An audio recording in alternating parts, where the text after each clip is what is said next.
심각한 고민, 이런 제목입니다.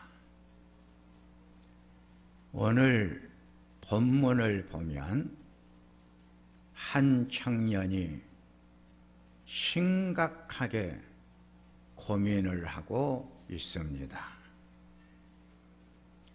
이 청년의 심각한 고민은 본문 18절에 나와 있는데, 예수님을 찾아와서 내가 무슨 일을 하여야 구원을 받을 수가 있습니까? 구원의 문제에 심각하게 고민을 하고 있는 이 청년에게 예수님이 답을 주십니다. 오늘 본문 21절에 구원을 받으려면 너의 소유를 팔아 가난한 자들에게 나누어 주어라. 청년은 소유를 나누어 주라는 말을 듣고 재물이 많음으로 근심을 하면서 떠나갔다고 했습니다.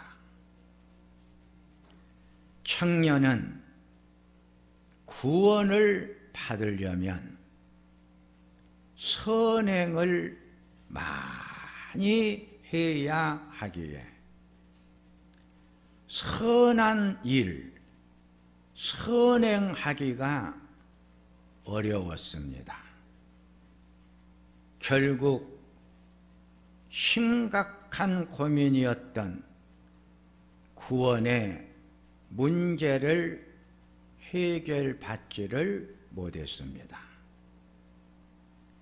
본문 22절을 보면 그 청년이 재물이 많은 고로 근심을 하면서 떠나갔다고 했습니다. 심각한 고민의 문제는 구원입니다. 이 구원론에 대한 선행에 어떤 영향이 있는가? 구원을 받는데 선행은 어떤 결과를 가져다 주는가? 선행에 대한 신학적인 답이 나와야 합니다. 디모데후서 1장 9절에 하나님이 우리를 구원하신 것은 우리의 행위를 보고 구원을 준 것이 아니고 예수님의 절대적인 은혜로 우리를 구원하셨다. 디도서 3장 5절과 7절을 보니까 우리를 구원한 것은 우리가 행한 의로운 행위로 한 것이 아니고 예수님이 우리에게 풍성히 부어주신 은혜로 된 것이다. 디모데전서 6장 18절과 19절을 보면 선을 행하고 선한 사업을 많이 하고 나누어 주기를 좋아하며 너그러운 자가 되게 하라. 이것이 장래에 자기를 위하여 좋은 터를 쌓아 참된 생명을 취하는 것이니라. 구원은 오직 믿음으로 얻는 것이지 선행으로 얻는 것이 아니다. 그러나 선행은 참된 믿음을 가졌다는 증거가 될 수가 있다. 고로 선행은 구원의 조건이 아니고 구원받은 자의 삶이다. 이것이 신학적인 답입니다. 이 신학적인 답을 야고보 사도가 설명을 잘 해주었는데 야고보서 2장 14절에 내 형제들아 만일 사람이 믿음이 있노라 하고 행함이 없으면 무슨 유익이 있으리요? 그 믿음이 자기를 구원하겠느냐? 만일 형제나 자매가 헐벗고 일용할 양식이 없는데 너희 중에 누구든지 그에게 이르되 평안히 가라, 덥게 하라, 배부르게 하라 하며 그 몸에 쓸 것을 주지 아니하면 무슨 유익이 있으리요? 이와 같이 행함이 없는 믿음은 그 자체가 죽은 것이라. 나는 행함으로 내 믿음을 내게 보이리라.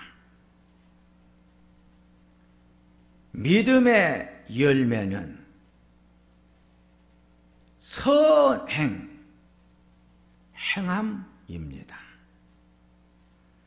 구원은 믿음으로 받고 믿음의 열매는 선행, 행함입니다. 그러기에 내가 구원을 받은 사람인가, 구원을 받지 못한 사람인가, 어느 것이 가르쳐주고 있느냐? 구원받은 자의 삶은 선한 일을 많이 합니다. 선행을 많이 쌓습니다. 내가 선한 일을 많이 하고 선행을 행하는 것을 보니까 나는 구원을 받았다. 구원받은 자의 삶은 행함의 열매가 증거를 해줍니다. 구원받지 못한 사람들은 선한 행함의 열매를 맺지를 못합니다. 오늘 심각하게 고민하는 청년이 구원의 문제는 예수 그리스도를 믿는 믿음을 통해서 받고, 구원받은 자의 삶은 선한 일을 많이 베풀며 사는 것이다. 이 진리를 우리에게 가르쳐 주면서 오늘 심각하게 구원의 문제를 고민했던 청년이 우리에게 주는 메시지가 있어요. 첫째는 소유욕이에요. 소유욕은 인간이 가지고 있는 욕망, 욕구, 모든 것을 모으는 거예요. 내가 얼마만큼 소유할 것인가, 소유하기 위해서 몸부림을 치는 자들을 말해요. 소유욕은 우리에게 고통을 주고 근심을 주고 힘들게 하며 나를 무너지게 만든다고 했어요. 야고보서 1장 14절에서 15절에 모든 사람들이 시험을 받는 것은 자기 욕심에 끌려 미혹됨이니 욕심이 잉태한즉 죄를 낳고 죄가 장성한즉 사망이 왔느니라. 소유욕은 사망을 가져오게 했어요. 골로새서 3장 5절에 탐심은 우상 숭배와 같다. 가장 큰 우상 숭배는 탐심, 소유욕, 욕망, 욕구다. 디모데전서 6장 9절에서 10절에 부하려는 자들은 시험과 올무와 여러 가지 어리석고 해로운 욕심에 떨어지나니 사람으로 파멸과 멸망에 빠지게 하는 것이다. 돈을 사랑함이 일만 하게 뿌리가 된다.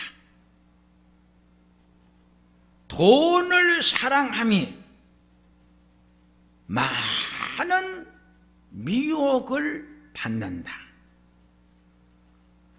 돈을 사랑함이 믿음에서 떠나게 한다.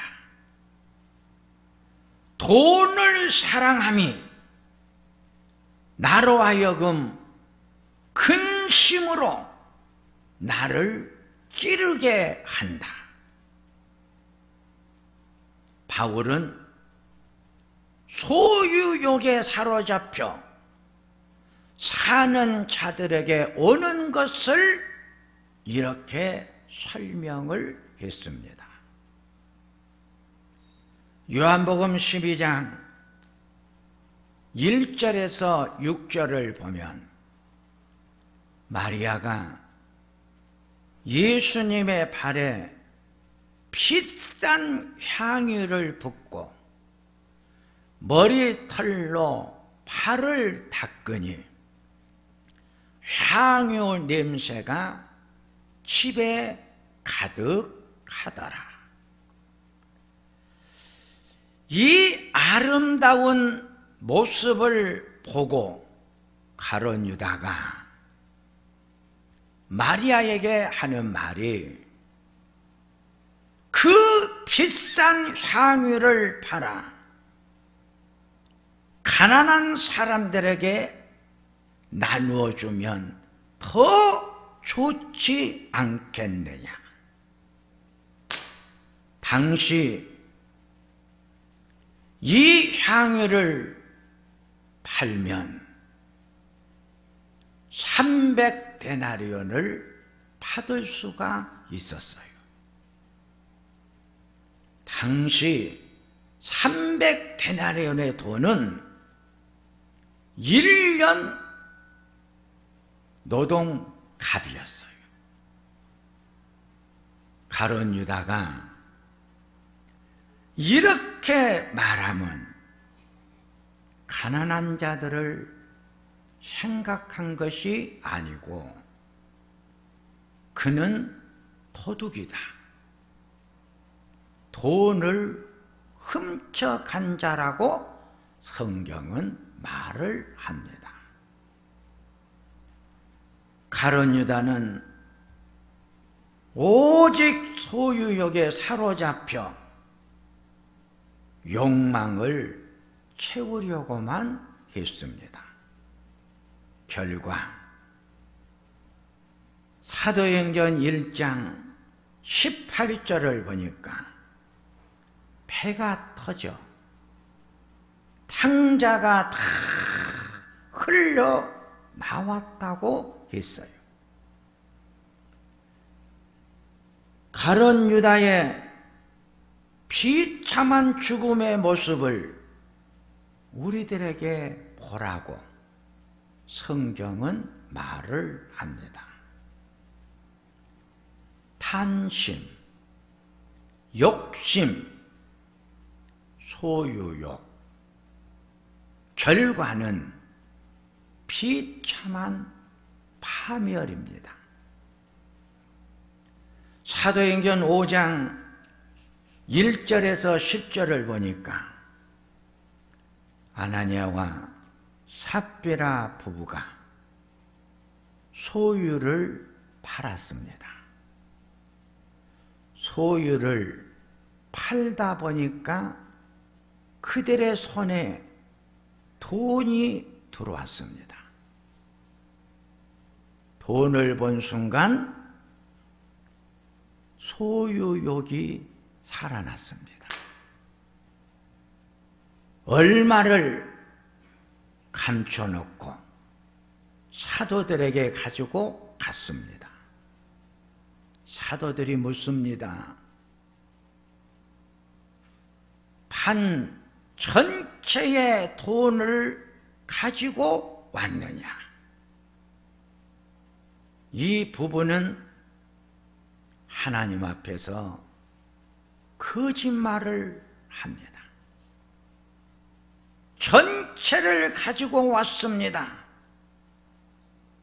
거짓말의 결과는 이 부부가 한날 똑같이 세상을 떠나게 됩니다. 야고보서 5장 1절에 그에게 사랑하는 성도들이여, 소유욕, 욕심, 탐욕은 나로 하여금 고생, 고난, 아픔, 눈물을 흘리게 만드니 울고 통곡하면서 회개하라. 잠언 11장 28절에 자기의 채무를 의지하는 자는 망한다. 이렇게 성경은 말을 합니다. 두 번째,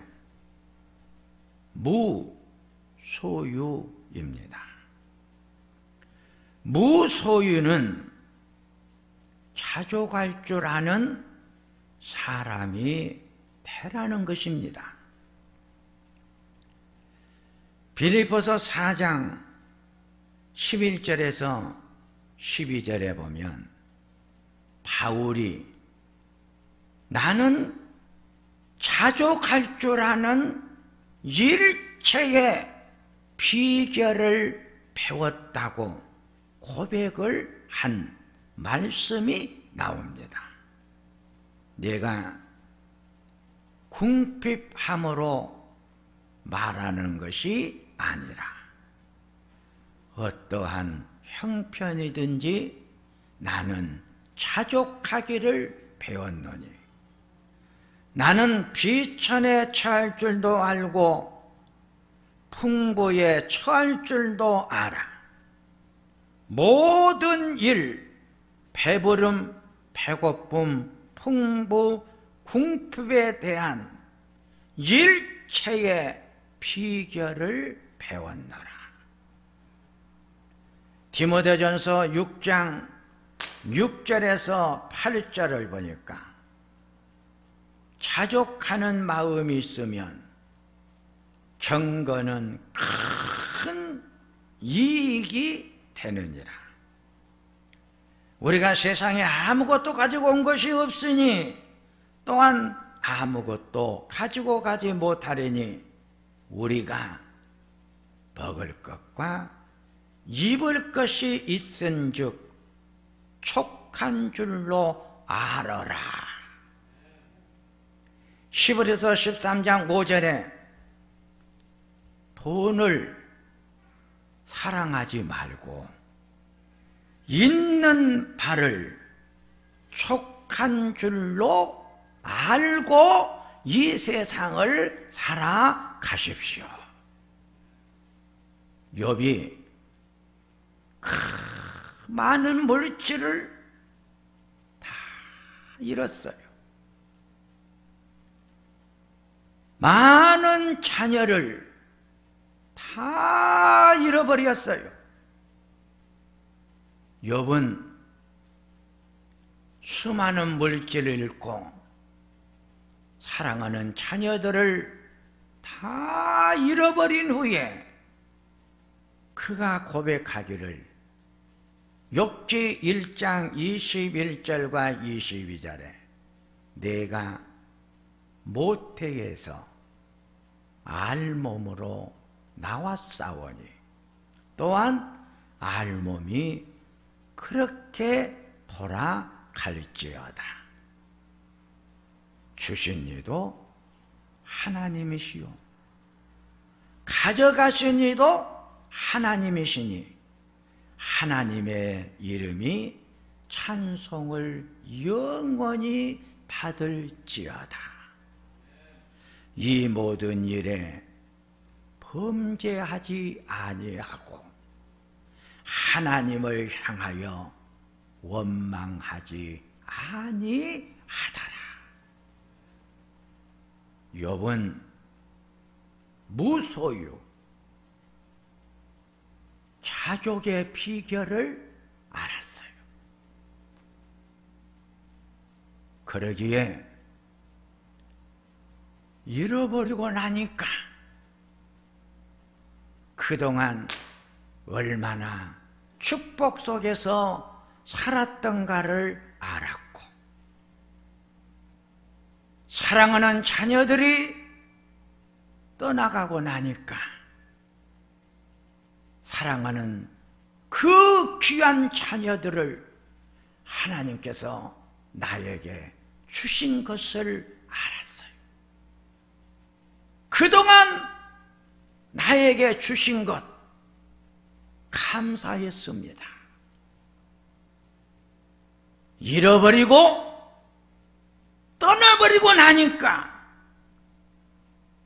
내가 얼마나 많은 하나님의 사랑을 받고 은혜를 받으면서 지금까지 이 세상을 살아왔는가를 알게 해주시니 하나님 아버지 감사합니다. 이것이 삶의 일체의 비결을 깨달은 자들의 고백이에요. 욥은 마지막 건강을 잃어버렸어요. 발부터 머리까지 종지가 나게 하니 키앗 조각을 가지고 몸을 긋고 있을 때 그의 아내가 이런 비참하게 무너져가는 몸을 보면서도 하나님을 사랑하고 섬기나일까? 하나님을 향하여 욕이나 하고 죽으십시오. 욥이 자기를 향해서 비난과 조롱하는 아내에게 욥기 2장 10절을 보니까 그대의 말이 어리석은 여자의 말과 같도다. 우리가 하나님께 복을 받았은즉 화도 받지 아니하겠느냐. 이 모든 일에 입술로 범죄하지 아니하더라. 자족의 비결의 경지는 모든 사람들을 불평하지 않고 원망하지 않고 있는 것에 만족하고 감사할 줄 아는 고백을 하게 하는 것이다. 아굴의 기도가 나옵니다. 잠언 30장 8절과 9절을 보니까 주여 나를 가난하게도 마시고 부하게도 마시옵소서. 오직 필요한 양식으로 나를 먹고 살게만 해 주소서. 혹 내가 배불러서 하나님을 모른다, 하나님이 누구냐 할까 두렵사옵니다. 혹 내가 가난하여 도둑질하고 내 하나님 이름을 욕되게 할까 두렵습니다. 자족할 줄 아는 마음을 주시고 자족에 감사할 줄 아는 자가 되게 해 주소서. 아굴의 기도의 내용은 많은 것, 달라는 것 아니에요. 너무 없게 살지 않도록 해달라는 거예요. 지금 내가 가지고 있는 것에 만족하며 사는 삶의 경지에 오를 수 있도록 하나님 나에게 힘을 주시고 깨달음의 지혜를 주시옵소서. 세 번째, 베풀어라. 히브리서 13장 1절에 형제 사랑하기를 계속하고 손님 대접하기를 잊지 말라. 이로써 부주 중에 천사들을 대접한 자들이 있었느니라. 마태복음 7장 12절에 남에게 대접을 받고자 하는 대로 너희도 남을 대접하는 자가 되어라. 이것이 율법과 선지자들이 우리들에게 가르쳐 주신 말씀의 주제다. 잠언 28장 27절에 가난한 자를 구제하는 자는 궁핍하지 아니하리라. 잠언 11장 25절에 남을 윤택하게 하는 자는 자기도 윤택하여 지리라. 레위기 23장 22절에 너의 땅에 콩물을 벨 때에 밭 모퉁이까지 다 베지 말고 떨어진 것을 줍지 말며 그것을 가난한 자와 힘들게 거리를 돌아다니면서 살아가고 있는 사람들이 먹을 수 있도록 남겨주어라. 신명기 15장 7절에 가난한 형제가 너와 함께 거주하거든 그 가난한 형제에게 내 마음을 완악하게 하지 말며 내 손을 움켜쥐지 말고 너의 손을 가난한 사람에게 펴라. 펴라. 손을 펴라는 말은 베풀으라는 거요. 주라는 거요. 나누라는 거예요. 이제 말씀을 정리를 하면 미국에서 은행을 다니는 청년이 있었어요. 이 청년은 1859년 세계 최초로 석유갱이 발견이 되자 친구 록펠러와 함께 석유를 파내기 시작을 해요. 땅 속에 묻혀있는 석유의 물줄기를 찾아낸 거예요. 록펠러와 함께 이 친구는 하루아침에 부자가 되었어요.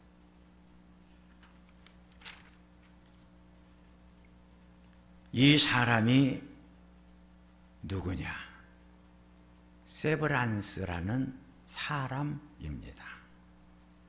그는 빈민과 고아를 돌보았던 부모님들의 정신을 이어받아 평생 자선 활동에 헌신하기로 다짐을 하고 이 세상을 살아갔던 사람입니다.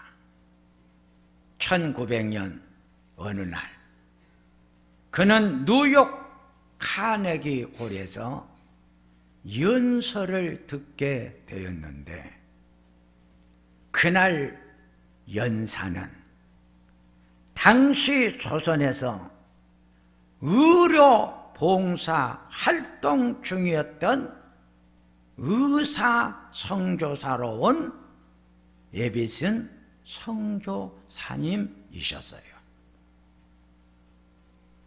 예비슨 성조사는 카네기 홀에서 많은 미국 사람들에게 이렇게 연설을 했어요. 조선에 있는 병원들은 병원이라고 부를 수 없을 만큼 빈약했던 합니다. 간호사도 없이 한 명의 의사가 모든 것을 운영을 하고 있습니다. 이 연설을 들은 세브란스가 기쁨으로 기부를 했고 4년 후 경성에서 조선 최초의 종합병원인 세브란스 병원이 세워지게 됩니다. 현재 서울 신촌에 있는 세브란스 병원이 바로 이 병원입니다. 세브란스가 당시 기부했던 돈이 오늘날 돈으로 계산을 해보면 5천억을 기부를 했어요. 그래서 세워진 병원이 그의 이름을 따서 세브란스 병원이 세워지게 된 거예요.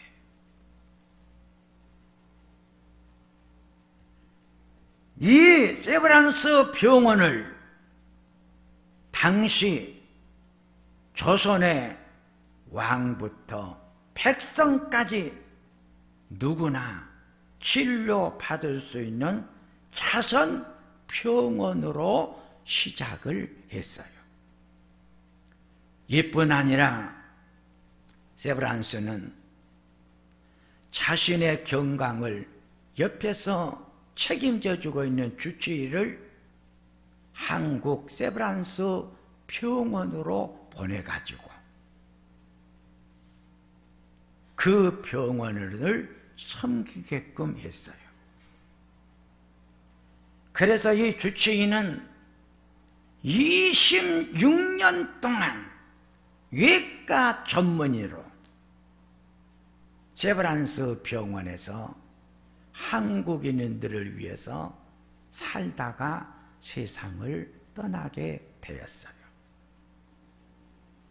세브란스는 갑작스러운 복통으로 세상을 떠나요. 아무런 유언도 남기지 못한 채 세상을 떠나고 말았어요.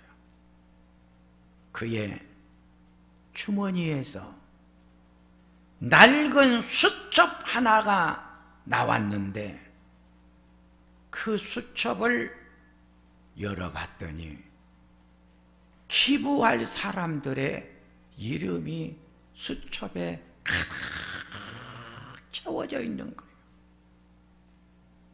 그리고 그 사람들에게 줄 기부 금액이 다 기록이 되어 있었어요. 낡은 수첩을 다 살펴본 후에 마지막 하는 말이 자신 명의의 집은 한 채도 없었다.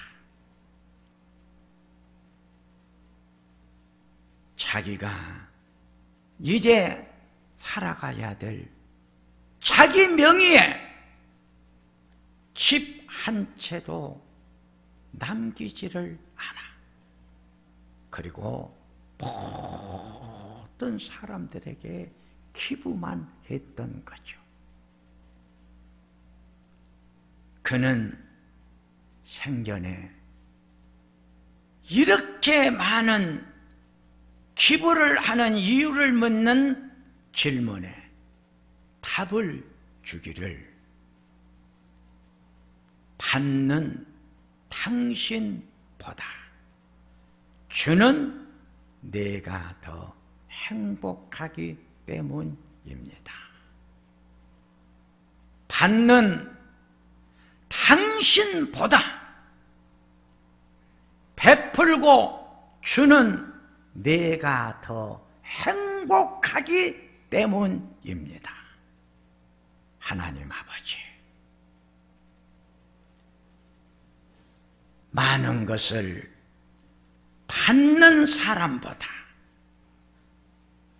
주고 베푸는 자가 더 행복하기 때문에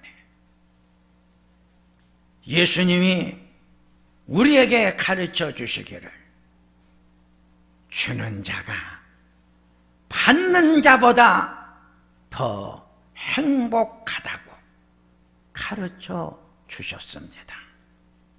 하나님, 내 손이 움켜주는